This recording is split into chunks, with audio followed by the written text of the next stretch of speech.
안녕하세요. BTX입니다. 오늘은 고린도전서 11장을 살펴보겠습니다. 바울은 자신의 이로움보다 많은 사람의 이로움을 추구하여 그들이 구원을 받게 하려 한다고 말했습니다. 이것이 그가 그리스도를 본받는 방식이라는 것이죠.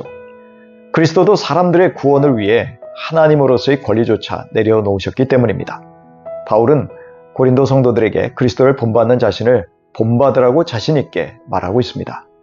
바울이 본받는 그리스도는 하늘과 땅의 권세를 가지고 계시며 언젠가 만물을 그 발 앞에 꿀리게 하실 하늘과 땅, 교회의 머리이신 온 우주의 통치자이십니다. 그리고 그리스도의 머리는 하나님이시기에 그리스도는 기꺼이 아버지의 뜻에 복종하시며 고난받는 종의 모습으로 구원사역을 이루신 것입니다. 분명 성자 예수 그리스도는 하나님 아버지보다 열등하시지 않음에도 삼위일체의 권위와 종속의 질서를 존중하신 것입니다. 바울은 이 원리를 교회의 남녀 관계에 적용하고 있습니다. 그래서 여자의 머리는 남자라고 선언하면서 질서상 남자를 앞세우고 있습니다. 이러한 권위와 순종은 누가 더 존엄하고 가치가 있느냐의 문제가 아닙니다. 바울은 교회에서 남자나 여자가 공적인 기도나 예언을 할 때 구별의 표식이 있었으면 좋겠다는 것이죠. 당시 관습에 남자는 머리에 무엇을 쓰거나 머리로부터 아래로 베일을 가리는 것이 부끄러운 것이었고 여자는 반드시 머리를 가리거나 베일로 머리부터 내려 써야 했습니다. 여자가 머리를 미는 것은 탈무드나 초대교회에서 창녀와 같이 부끄러운 행위로 간주되었었다고 합니다. 창세기에서 하나님은 흙이라는 재료로 당신의 형상인 남자를 만들어서 창조세계의 대리 통치자의 역할을 맡겼습니다. 여자는 하나님이 남자로부터 만드셔서 남자를 돕는 배필의 역할을 하게 하셨습니다. 그러나 여자가 지적, 도덕적, 영적, 기능적으로 열등하다고 오해해서는 안 됩니다. 삼위일체 하나님이 능력과 본질에 있어서 동등하지만 권위와 질서를 따라 하나를 이루는 것과 같은 원리입니다. 그래서 바울은 고린도 여성도들이 자신들 위에 남자와 그리스도가 있다는 표시로 그 머리에 권위의 표를 두어야 한다는 것이죠. 그래서 바울은 능력이 있지만 순종하는 피조물인 천사들이 여자들이 창조 질서에 순응하는 것을 보고 마음이 상하지 않아야 한다고까지 말합니다. 그러나 바울은 남자들이 하나님이 위임하신 권위를 오용하여 여자들을 함부로 대하지 않도록 주의를 주고 있습니다. 바울은 남녀가 본성, 인격 등에서 동등하게 창조되었고 상호 의존적이기에 남자들이 남성 우월주의에 빠지지 않도록 경고한 것이죠. 남성 우월주의나 페미니즘 둘 다 성경적이지 않습니다. 남녀는 주님의 일을 하는 데 있어서도 서로 없어서는 안 될 파트너로 부름받았음을 알아야 합니다. 남자와 여자는 권위와 역할은 다르지만 서로에게 의존하며 사랑하는 것은 창조의 질서에 가장 충실하다고 할 수 있을 것입니다. 바울은 자연과 인간 본능 모두 여자의 긴 머리가 정상이요 영광으로서 여자의 긴 머리는 천연 가림이나 베일의 역할을 한다고 말합니다.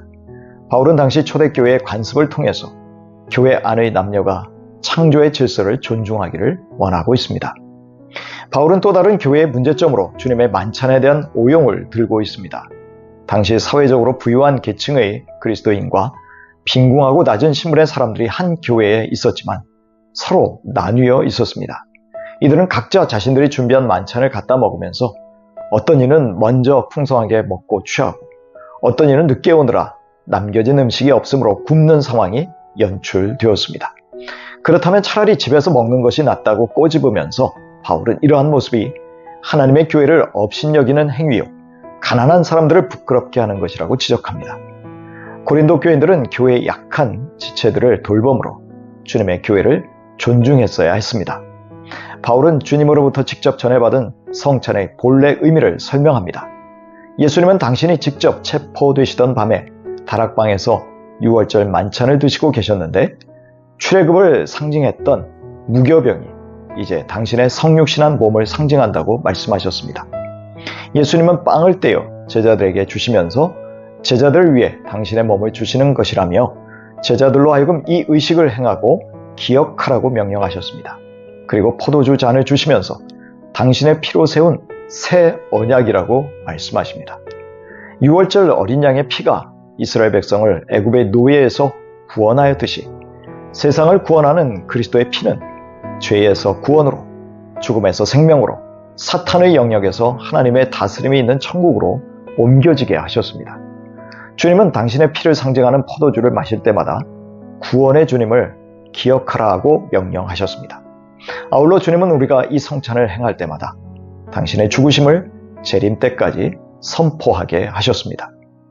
희생의 십자가로 많은 죽어있는 자들이 생명을 얻었고 모든 나뉘어졌던 것들이 하나가 되었습니다. 그렇다면 남을 업신여기는 것, 차별하여 서로 나뉘는 것은 십자가를 곡해하는 것입니다. 그런 모습으로 성찬을 나누는 것은 곧 주의 몸과 피에 중대한 죄를 짓는 것이라고 바울은 말합니다. 그러므로 바울은 각자 자기를 살피고 나서 성찬을 나누라고 명령합니다. 여기서 살핀다는 의미는 혹시나 주의 성찬을 합당치 않게 먹고 마시는 것은 아닌지 자신을 주의 깊게 관찰하고 시험해 봐야 한다는 것이죠.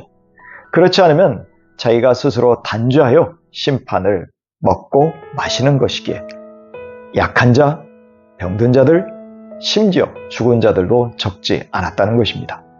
따라서 바울은 형제들이 애찬을 나누거나 성찬을 하러 모일 때는 서로 기다려서 같이 먹고 나누라고 권면합니다. 그리하여 누구 하나 업신여김을 받거나 마음에 실족함이 없이 모든 성도들이 존중받고 하나가 되라는 것이죠.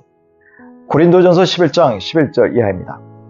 그러나 주님 안에서는 남자 없이 여자가 있지 않고 여자 없이 남자가 있지 않습니다. 여자가 남자에게서 난 것과 마찬가지로 남자도 여자의 몸에서 났습니다. 그리고 모든 것은 다 하나님에게서 났습니다. 고린도전서 11장 27절 이하입니다. 그러므로 누구든지 합당하지 않게 주님의 빵을 먹거나 주님의 잔을 마시는 사람은 주님의 몸과 피를 범하는 죄를 짓는 것입니다. 그러니 각 사람은 자기를 살펴야 합니다. 그런 다음에 그 빵을 먹고 그 잔을 마셔야 합니다. 성경 말씀을 잘 알면 남성 우월주의나 페미니즘에 경도되지 않습니다. 성경 말씀을 잘 알면 권위와 질서를 존중하고 편견 없이 서로를 배려하는 한 성령을 마신 한 몸을 이룬 공동체를 경험하게 될 것입니다.